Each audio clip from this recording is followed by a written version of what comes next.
एक राजा की पुत्री थी, उसका नाम था वैराग्यवती। क्या नाम था उसका? नाम वैराग्यवती इसलिए था कि वो जन्म के बाद जब से उसने बोलना शुरू किया वो वैराग्य की ही बातें करती थी।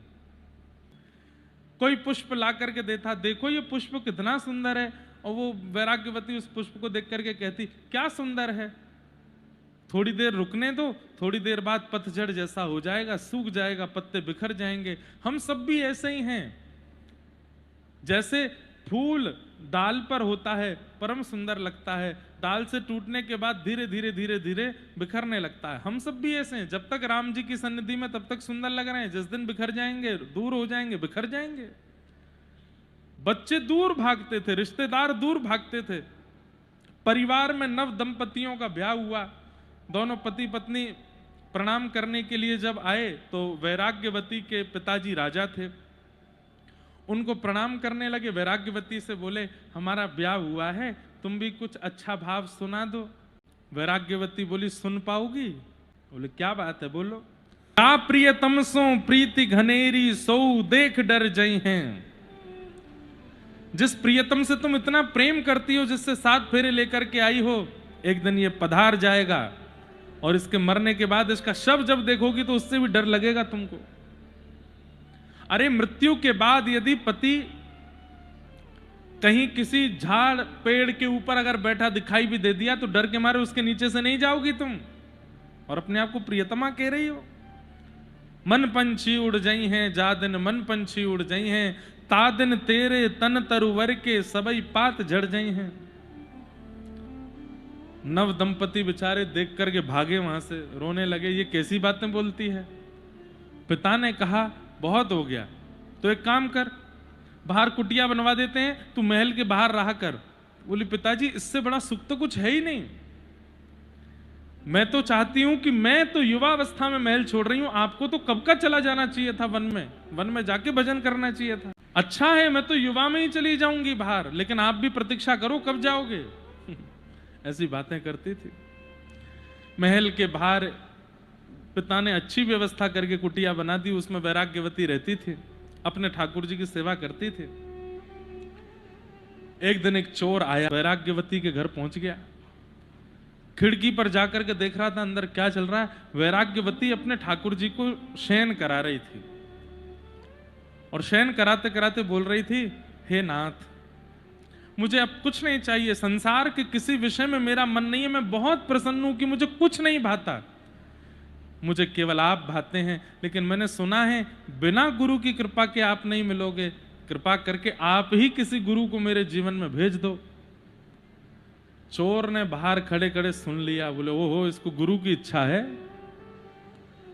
हमको चेला की इच्छा है, हम ही गुरु बन जाते हैं। और वो चोर ही थोड़ा तिलक चंदन लगा करके और गले में माला वाला पहन करके थोड़ा स्वरूप अपना सुधार करके और तुरंत वैराग्यवती के द्वार पर पहुंच गया। अरे कोई है, ब्राह्मण देव को बहुत जोर की प्यास लगी, कोई जल पिलाएगा, अरे कोई है। इतने में वैराग्यवती देखा कि कोई संत महात्मा साधु बाहर जल मांग रहे हैं, तुरंत ठाकुर जी की प्रसादी जल लेकर के दौड़ी, जय हो महापुरुष, आप प्यासे हैं, विराज जाइए, जल पान कीजिए। चोर बोला अरे बालिका, मैं तुमसे बहुत प्रसन्न हूं, लेकिन मैं क्या बताऊं, मैं अपने नियम के कारण मुझे लगता है किसी दिन प्राण त्याग दूंगा। ऐसा क्या नियम है आपका? मेरा नियम है कि मैं अपने शिष्यों के हाथ से ही जल पीता हूं और शिष्यों के हाथ का ही बना प्रसाद पाता हूं। प्यास तो मुझे बहुत दिनों की लगी है, लेकिन मेरा शिष्य कोई मिल ही नहीं रहा है। वैराग्यवती तुरंत नेत्र बंद करके बोली ओहो, मैं अभी ठाकुर जी से कह रही थी कि कोई गुरु भेज दो मेरे जीवन में जो आपसे मिलाए। मुझे लगता है ठाकुर जी ने ही गुरु भेजे हैं जो शिष्य की तलाश कर रहे हैं। वैराग्यवती ने कहा मैं योग्य तो नहीं हूं, लेकिन अगर आपकी इच्छा हो तो आप मुझे दीक्षा दे दीजिए, मैं आपकी शिष्या बन जाऊंगी और फिर आप मेरे हाथ का जल पी लीजिएगा।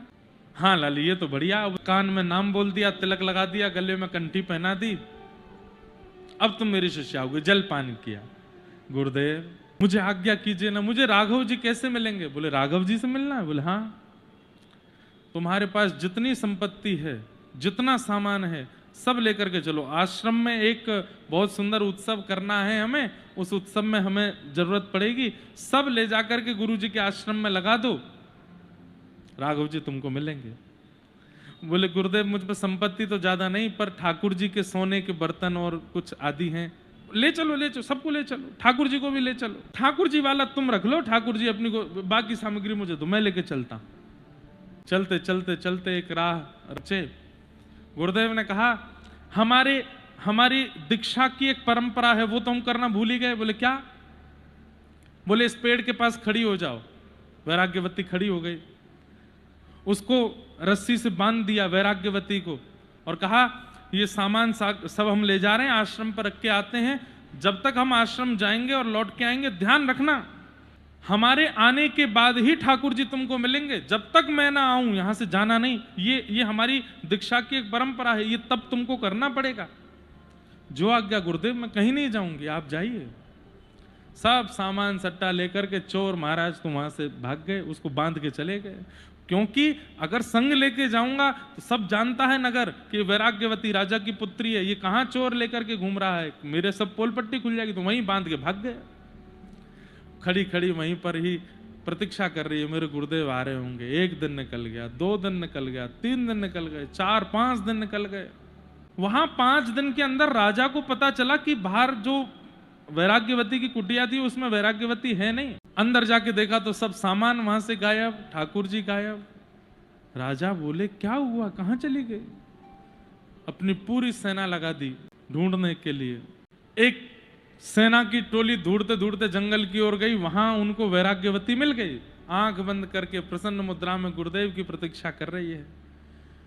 सैनिकों ने जाकर के जैसे ही राजा को बताया, राजा आए, वैराग्यवती आंख खोलकर, पिताजी मेरे पास मत आना, मुझे खोलिएगा नहीं, और आप लोग क्यों आ गए यहां पर, मैं ठाकुर जी से मिलने वाली हूं, जाइए ना यहां से।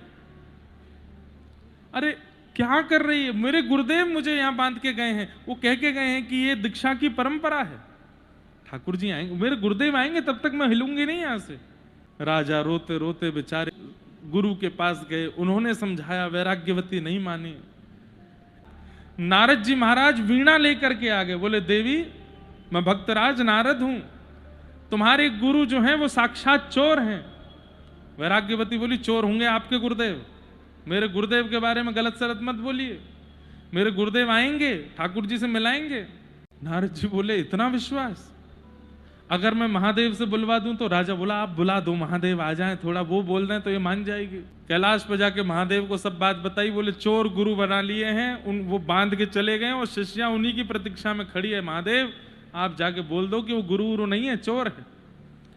देव आदिदेव महादेव नंदी पर विराजमान होके त्रिपुंड धारण करके त्रिशूल लेकर के वैराग्यवती के सामने आ गए, दूर से प्रणाम किया, जय हो महादेव, आपके दर्शन हो गए।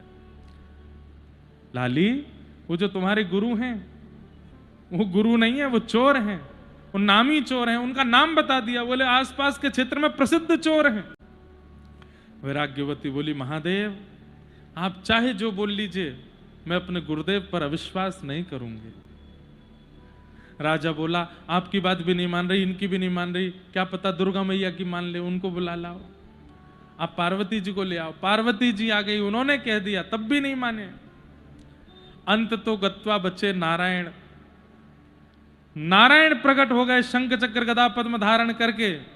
वैराग्यवती ने दूर से प्रणाम किया, दंडवत किया, ठाकुर जी की रूप झांकी देख करके खूब बलैया ली, नेत्रों से रोने लगी, मेरे नाथ मुझे मिल गए आज। ठाकुर जी ने कहा हम बहुत प्रसन्न हैं तुम्हारी निष्ठा से, लेकिन हम तुमको बताना चाहते हैं कि तुम्हारे जो गुरु हैं वो चोर हैं, वो उचित गुरु नहीं है।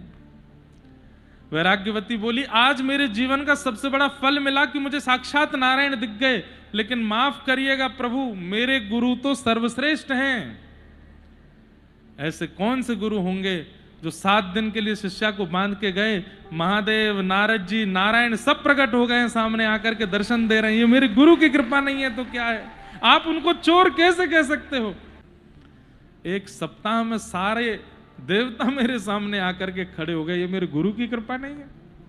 ठाकुर जी महादेव को देखें, महादेव नारद जी को देखें, बोले भैया प्रणाम है इसको, तो बोले दर्शन हो गए, अब तो जाओ तुम अपने। ना, मेरे गुरुदेव जब तक आके मुझे नहीं खोलेंगे मैं नहीं जाऊंगी।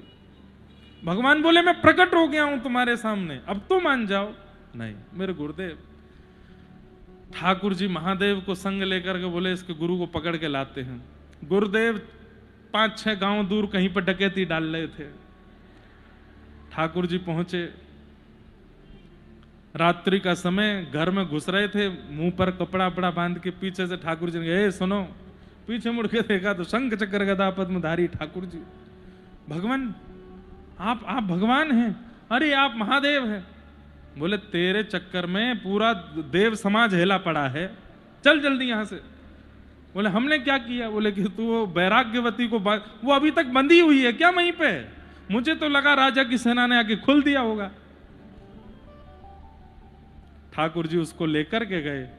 जाकर के उसने जब वैराग्यवती की रस्सी खोली, वैराग्यवती ने दंडवत प्रणाम किया, चरणों में लेट करके, और चरण पकड़ करके बस माथे से लगाने लगे, मेरे गुरुदेव आपकी कृपा, सब मिल गए मुझे।